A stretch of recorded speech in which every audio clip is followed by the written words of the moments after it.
қайдан келеді? Көпшілігіміз үшін қарапайым жауап дүкен сөрелерінен. Ал сол дүкен сөресіне дейінгі жолда көргіңіз келе ме? Бүгін Мейдин командасы Төле би ауданындағы Абай ауылына арнайы ат басын бұрды. Қазығұрттың көрікті табиғаты мен құнарлы жері бағбандыққа да үлкен мүмкіндік беріп отыр. Тау бөктеріне қарай созылған алма баққа келген сәтте көз жетпейтін алқаптағы біркелкі отырғызылған жас көшеттер назар аудартады. Жүздеген гектарға жуық аумақта жайқалған алма ағаштары қазір өңірдегі жеміс шаруашылығының қарқынды дамып келе жатқанын көрсетеді. Абай ауылындағы Қазығұрт бақтары өндірістік кооперативінің тарихы 2018 жылдан басталады. Алғашқы жылдары қолға алынған жоба уақыт өте келе ауқымды жеміс шаруашылығына айналды. Қазір шамамен 140 гектар аумақта 300 мыңға жуық алма көшеті өсіп тұр. Ең қызығы, алғашқы көшеттер Италиядан арнайы жеткізілген. Жаңа ортарға бейімделген ағаштар бүгінде Қазығұрттың топырағында тамыр жайып, өнім беріп келеді. Мен есімім Жұмабекова Мақпал. Қазығұрт бақтары ауыл шаруашылығы өндірістік кооперативіне қош келіпсіздер. Бұл біздің өндіріс Төле би ауданы, Кеме қалған ауылдық округі, Абай ауылында орналасқан. 2018 жылы құрылыс жұмыстары басталып, 2019 жылы егілген. 2019 жылы Италия мемлекетінен 250 мың түп көшет әкелінген. Соның ішінде 4 сорт отырғызылған. Жалпы аумағымыз 135 гектарды құрайды. 4 сортты атап айтатын болсам, Гала, Голден, Айдарет, Грини Смит деп аталады. 4 түрлі сортты алма өндіреміз. Барлығы Италия мемлекетінен келген көшеттер. Сол 2019 жылы 250 мың түп көшет өндіріліп, қазіргі таңда жыл сайын жемісін алудамыз. Бақтағы әр ағаштың орны кездейсоқ таңдалмаған. Қарқынды бақ технологиясы жерді барынша тиімді пайдалануға негізделеді. Көшеттердің арақашықтығы, қатарлардың орналасуы, ағаштың қалыптасуы мен күтімі алдын ала есептеледі. Соның арқасында шағын аумақтың өзінен жоғары өнім алуға мүмкіндік туады. Алма бақта 4 негізгі сұрып өсіріледі. Олардың қатарында Гренни Смит, Айдарет, Голден Delicious және Гала бар. Бірі қышқылтым дәмімен ерекшеленсе, енді бірі тәттілігімен, хош иісімен және сыртқы көрінісімен танымал. Бір алқаптың өзінде бірнеше сұрыптың қатар өсірілуі өнімнің алуан болуына мүмкіндік береді. Енді бұл бізде интенсивный, экстенсивный деп бөлінеді. Бұл алманың түрлері әдісі, егілу әдісі. Бұл бізде қарқынды алма бау жүйесі, сол Европадан келген, Италия, Германиядан келгендіктен сол Италия мемлекеті бұл салада көш бастап тұр. Сондықтан да Италияның сорттары өте керемет болып табылады. Бұл қарқынды алма бау жүйесі, тамыры тереңге бармайды, жаңағы тамшылатып суғару жүйесімен суғарылады. Жаңа айтып өтті қой, бұл қарқынды алма бау жол жаңа 2016-2017 жылдар жақсы дамыды, енді келе бастады бізге Қазақстанға. Сол кездерде алғашқы сол кездегі шығып жатқан продукциялармен жасалынды да бұл алма бау. Қазір біз осы Қазығұрт бақтарының жанына 75 гектар алма бау қосып жатырмыз. Сол жерде заманауи ең соңғы үлгідегі қарқынды бау жасамақшымыз сол жерге. Жаңа шпалер системасы бойынша да, суғару жүйесі бойынша да, жоғарыда көріп отырсыздар, сеткаларды жабу жүйесі бойынша да барлығы заманауи соңғы үлгідегі өнімдерді алып солай элитный бау жасамақшымыз сол жерге. Енді құпия болмаса, нарықта қанша теңгеден шығады? Бұл әртүрлі, жаңа осының алдында сіздердің бір әріптестеріңіз келіп бізден сұхбат алған. Ол жерде айтатын болсақ, жаңа шетел мемлекетінен өнімдерді кіргізілмейді. Ауыл шаруашылығы солай жаңағы тыйым салды деп сол бойынша сұхбат берген едік. Ол бізге өте күшті деп жаңағы өз пікірімізді айтқан болатынмын. Ал енді қазіргі таңда біз Гала алмасын шығарып жатырмыз. Бізде нарықта қазір Қырғызстанның алмалары толып тұр. Ондай сырттан келетін алмалар сәл бағаны түсіреді, одан кейін біздің бағалар өспей қалады. Сондықтан біз сол нарық баға не дейді, сол бағамен сатамыз. Жаңа қазір Гала алмасы өтіп жатыр, одан кейінгі мынау бізде Голден деген алма, сары алма. Бұл жаңа қысқа жақсы сақталатын болғандықтан біз бұны қазіргі таңда жинап аламыз да, ертең қыркүйек айының басында жинап, одан кейін жаңағы жеміс жидектің сақтау қоймасына қойып қоямыз. Одан кейін қысқа қарап шығарамыз бұл өнімдерді. Қазіргі жеміс шаруашылығын технологиясыз елестету қиын. Мұнда да заманауи тәсілдер кеңінен қолданылады. Соның бірі тамшылатып суару жүйесі. Су ағаштың түбіне мөлшермен жеткізіліп, өсімдікке қажетті ылғалды тұрақты сақтауға жағдай жасайды. Мұндай жүйе суды тиімді пайдалануға ғана емес, бақтағы әр ағаштың күтімін жүйелі ұйымдастыруға мүмкіндік береді.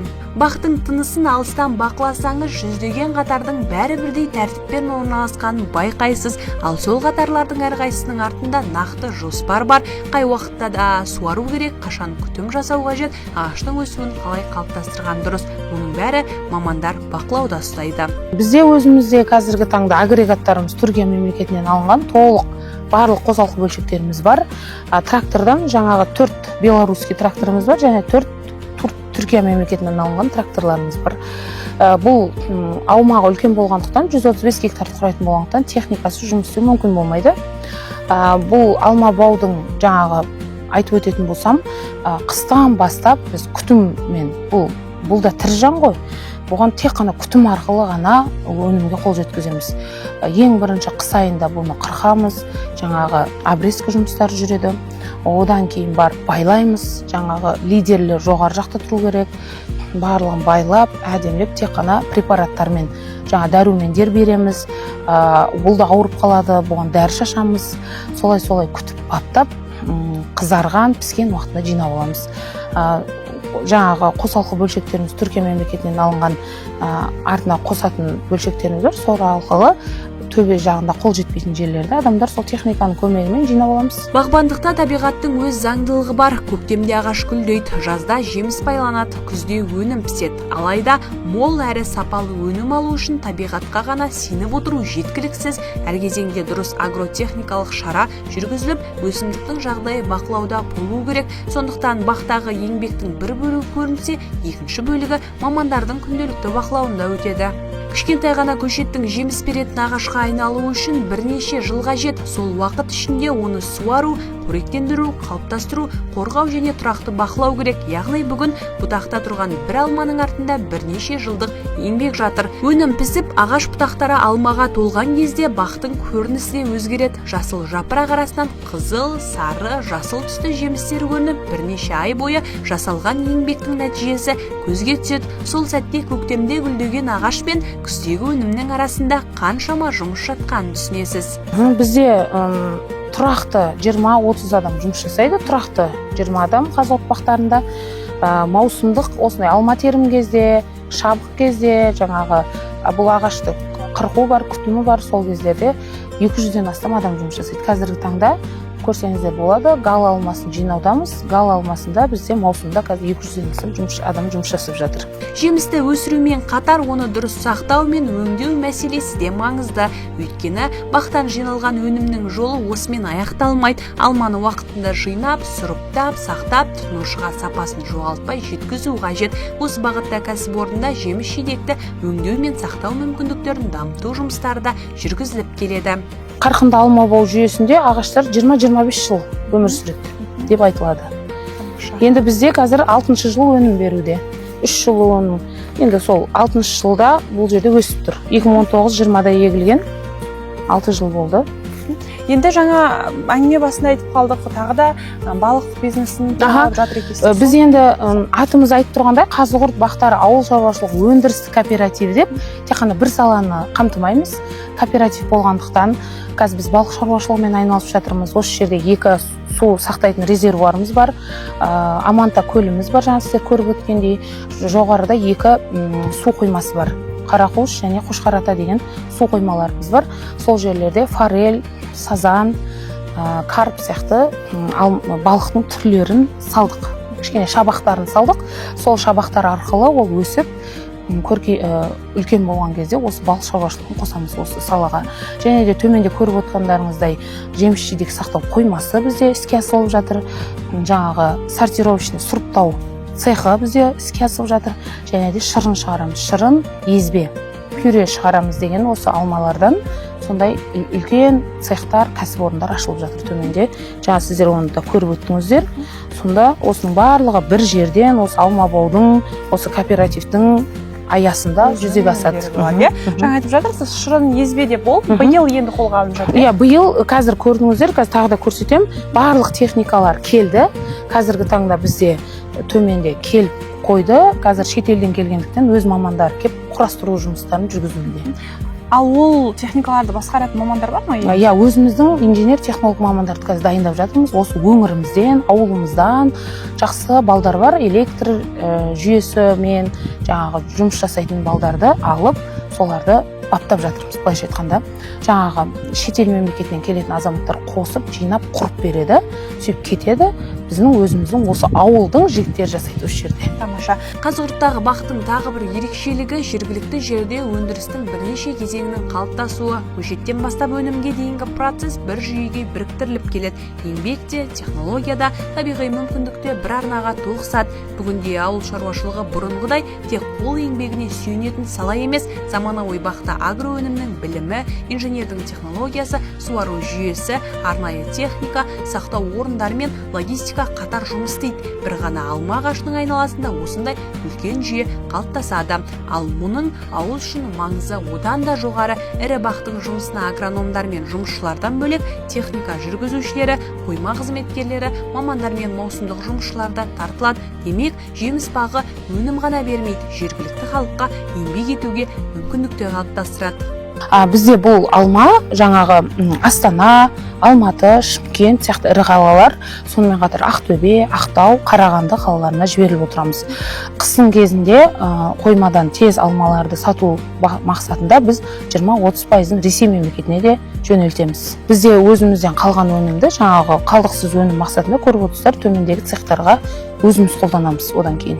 Қазір таңда концентрат шығаруға, шырын шығаруға алады басқа цехтар бізден.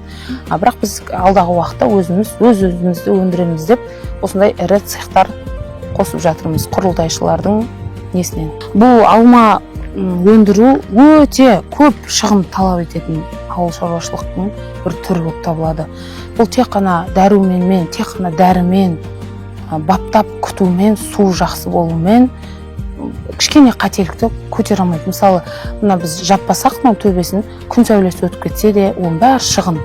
Өзіңіз атап айтып өткендей, бізде наурыз айында биыл 2026 жылы қар жауған болатын, өте төменгі температураға дейін түскен болатын ауа райының. Сол кезде біздің алмамыздың шет жақтарын үсік ұрды.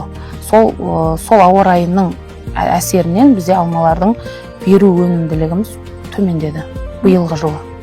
Қазығұрттың жерінде тамыр жайған италиялық көшеттер бүгінде жергілікті өнімге айналып отыр. Шетелден келген технология мен тәжірибе Қазақстанның табиғи жағдайымен үйлесіп, жаңа өндірістік бағыт қалыптастырды. Нәтижесінде бұрын бос жатқан немесе басқа мақсатта пайдаланылған аумақтар жеміс беретін алқапқа айналды. Әр алмаға қарап тұрып, оның қайдан шыққанын ойлай бермейміз. Дүкеннен сатып аламыз, жуамыз, жейміз. Ал сол жемістің артында көшет отырғызған адамның еңбегі, бақты жылдар бойы күткен мамандардың тәжірибесі, су жеткізген технология, уақытында жүргізілген агротехникалық жұмыстар тұр.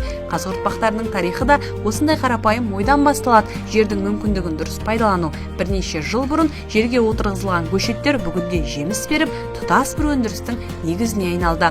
Табиғат өз жемісін берді, ал адамның міндеті сол мүмкіндікті дұрыс пайдалану. Мейдин өнімнің қай жерде жасалғанын ғана емес, оның артындағы үлкен еңбекті көрсетеді. Құрметті көрермен, біз дәл осы бағдарламада Төле бидің алма бақтарын көрсеттік. Олай болса, келесі кездескенше аман сау болыңыздар.